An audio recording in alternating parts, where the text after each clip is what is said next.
Welcome into another Locked On NFL Insider Report. I'm your host, Kainani Stevens, joined by Peter Bukowski from Locked On Packers. Peter, last time we talked, it was really good news for the Packers. Today, not so much.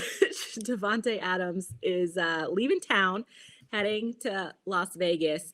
First of all, I'm shocked by this. I imagine you are as well, because the whole offseason story was supposed to be Aaron Rodgers. Davante Adams is a package deal. He'll come along, and now he's not going to be there.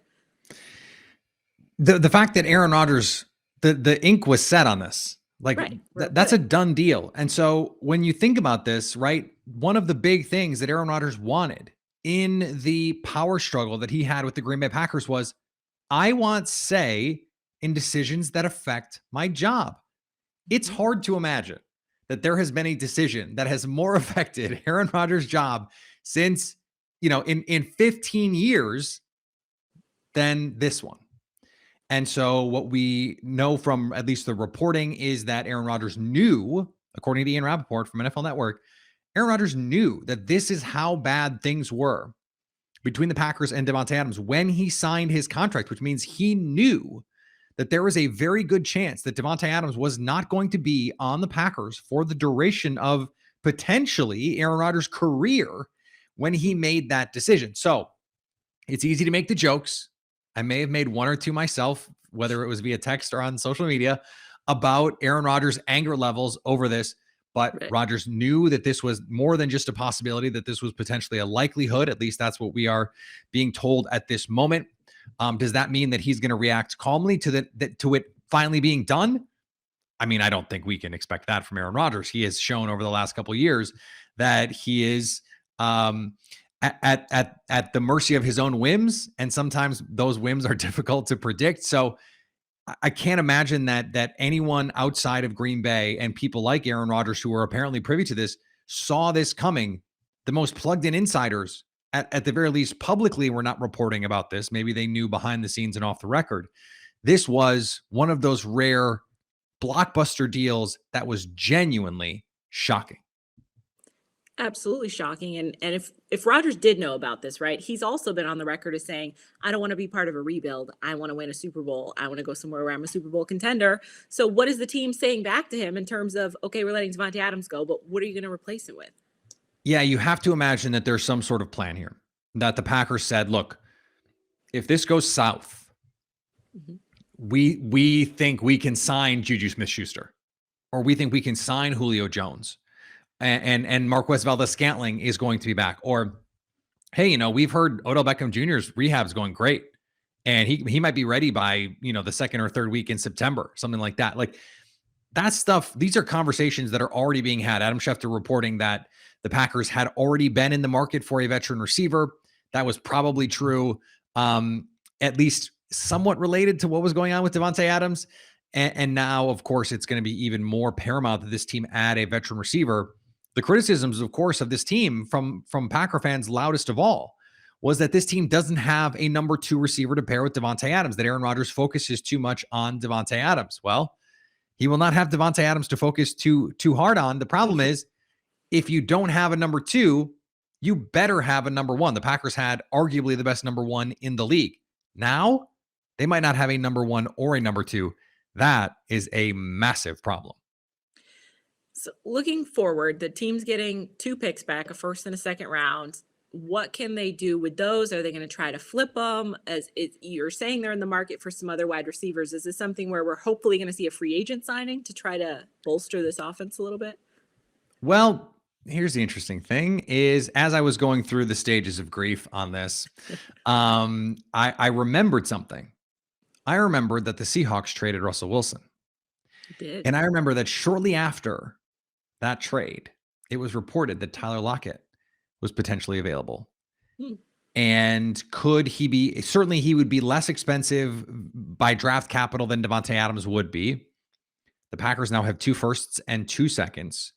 Could they get Tyler Lockett for a second round pick? Now that they have an even higher second round pick than the one that they had previously, is that something that they could make work? Would they be willing to trade one of their firsts to get Tyler Lockett? And is the delta of value worth it for Green Bay. Tyler Lockett would fix so many things about what the Packers need, and would prevent them from having to sign someone like Marquez Valdes-Scantling in free agency. You could pay Tyler Lockett to be your deep threat and your sort of de facto number one receiver with a defense that is coming back mostly intact. We heard from multiple reports, Josina Anderson and Diana Rossini, saying that Russell Douglas is going to be back after a breakout season with the Packers last year. They already brought back Devondre Campbell. This defense is in position to be very, very good in 2022.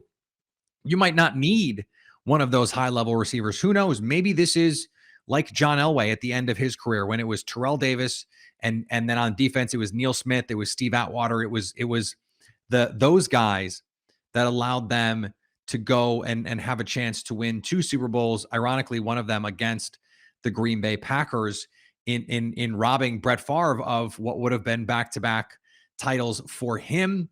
Aaron Rodgers, of course, chasing that second Super Bowl ring. So there are options out there.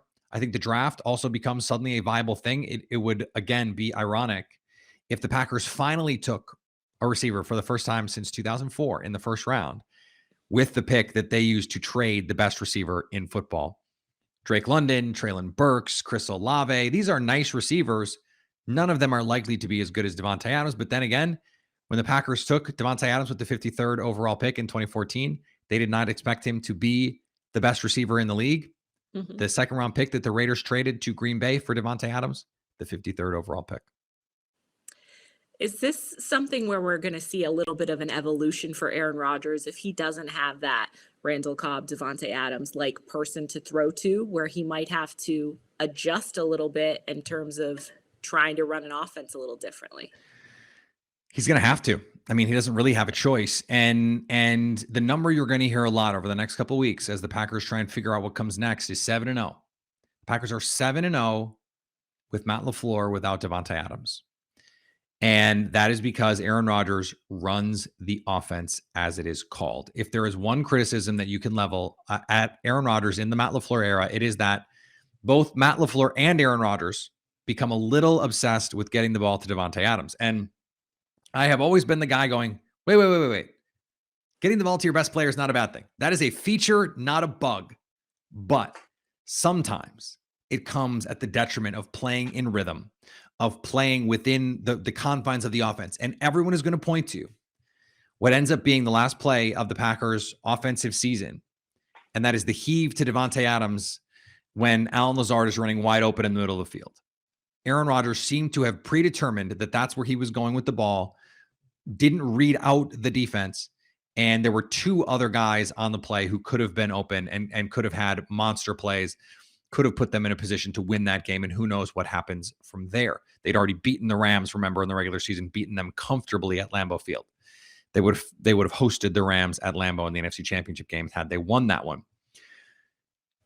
Maybe having to actually run the offense and trust Matt LaFleur and evolve a little bit is the best thing for Aaron Rodgers, the quarterback.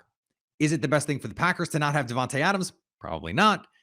But it might be the best thing for Aaron Rodgers, and it might honestly be the best thing for the health of this offense, for the diversity of this offense, to have to get a little bit more creative. I think they leaned a little bit too much on the staples precisely because they thought they could just out-execute everyone because they had the best quarterback in the league and the best receiver in the league with a really good offensive line and a great run game. They thought they could just run their stuff rather than get cute in the way that they did in 2020. And if it means a return to that kind of offense, you hate to have it be because you had to trade away the best receiver in the league, but that could be a way that you mitigate some of the harm that move costs you. You've already mentioned that the team has shored up some of their defensive free agents that, we're worried about leaving. They're locked down. The defense looks pretty sound at this point. Does this become the biggest issue of how you're going to move forward, whether that's trying to replace him with another big name wide receiver or find some other role players and redevelop your offense? Yeah, it's interesting because if you ask Packer fans, a month or so ago, and they said, okay, you could have Devondre Campbell, Russell Douglas, and Marquez Valdes-Scantling, or you could have Davante Adams. I think a majority of Packer fans would have told you they'd rather have those other 3 guys.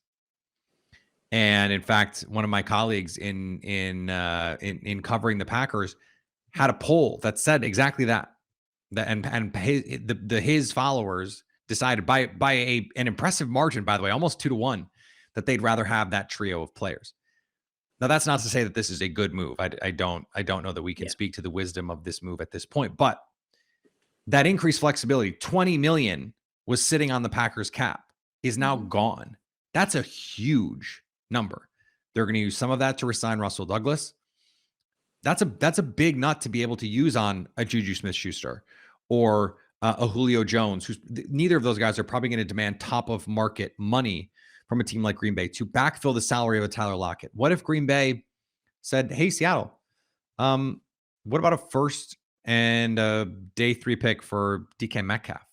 Imagine Aaron Rodgers throwing moonballs to DK Metcalf and how much fun that could be. There are options here for Green Bay, but they better have a plan. This was a big thing I stressed on my show when we recorded a live Locked On Packers emergency podcast. Was Green Bay? They told Aaron Rodgers. Matt LaFleur stood in front of the media after the season and said, "We have a plan and we're going to present it to Aaron Rodgers." Aaron Rodgers heard that plan. Presumably, that plan did not include trading Davante Adams. So now you better have a new plan. You better have a plan B. And this is a lot like a game where you go in with the game plan, and by halftime you go, "It's not working. Got to figure something else out." And it's going to fall on Matt LaFleur. It's going to fall on the front office. And to a certain degree, it's going to fall on Aaron Rodgers, who has said, "I want the pressure. I want the onus on me to recruit players. Give me not just the responsibility, but the privilege to say, come play with me. People are coming to Green Bay to play with me. Green Bay is not a vacation destination." Those were his exact words, slanderous as they were, of beautiful Door County. And that is what they're going to have to do now to find these players. He's going to have to go into full Nick Saban mode. He's going to have to start recruiting, and we're going to have to go and figure out what's going to come next. Definitely activate recruiter mode. I think Green Bay fans are definitely hoping this is just the first shoe to drop in a line of this greater plan, but we'll have to wait and see. Peter, thank you for your wisdom as always. I'm Kainani. This has been Locked On NFL.